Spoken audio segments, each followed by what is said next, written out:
సిద్దిపేట జిల్లా మర్కుక్ మండల గణేష్పల్లి గ్రామంలో శ్రీ బాట లక్ష్మీ నరసింహస్వామి కళ్యాణ మహోత్సవం నిర్వహించారు। ఈ కార్యక్రమానికి ముఖ్య అతిథులుగా మేడ్చల్ మల్కజ్గిరి మాజీ ఎమ్మెల్యే మైనంపల్లి హనుమంతరావు పాల్గొని ప్రత్యేక పూజలు నిర్వహించారు। ఈ సందర్భంగా ఆలయానికి ₹1,00,000 విరాళం అందజేశారు। ఈ కార్యక్రమంలో ఆలయ పురోహితులు, గ్రామస్తులు తదితరులు పాల్గొన్నారు।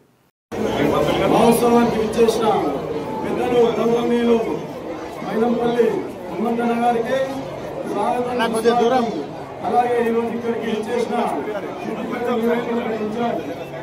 కిషన్ గారికి, అలాగే వివిధ మండలం నుంచి వచ్చిన మండల పార్టీ అధ్యక్షులకు, ఎంపీలకు, జెడ్పీటీసీలకు, సర్పంచ్లకు, కాంగ్రెస్ పార్టీ గ్రామానికి లక్ష్మీనరసింహస్వామి దేవాలయ మహోత్సవానికి విచ్చేసిన పెద్దలు గౌరవనీయులు మైనంపల్లి హనుమంతరావు గారికి స్వాగతం, అలాగే ఈ రోజు ఇక్కడికి వచ్చేసిన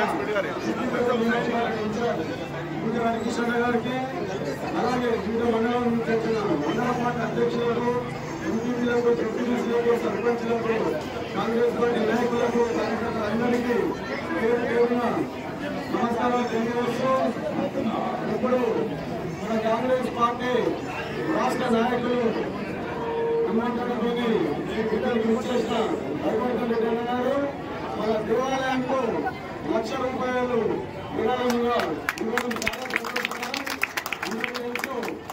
అన్నగారు ఎక్కడికి వెళ్ళినా అక్కడ సహాయం చేయడమే హనుమంతన్న లక్ష్యం కాబట్టి ఈరోజు హనుమంతన్న ఎంత ఉండే తమ్ముడు హనుమంతన్ రెడ్డి గారు ₹1,00,000 ఇవ్వడం చాలా సంతోషకరం। ఆ భగవంతుడు వారి కుటుంబానికి ఆశీర్వాదాలతో అష్టైశ్వర్యాలతో వారిని దీవించాలని, వారిని రాబోయే రోజుల్లో మంచిగా చూడాలని ఆ భగవంతుని ప్రార్థిస్తున్నాము।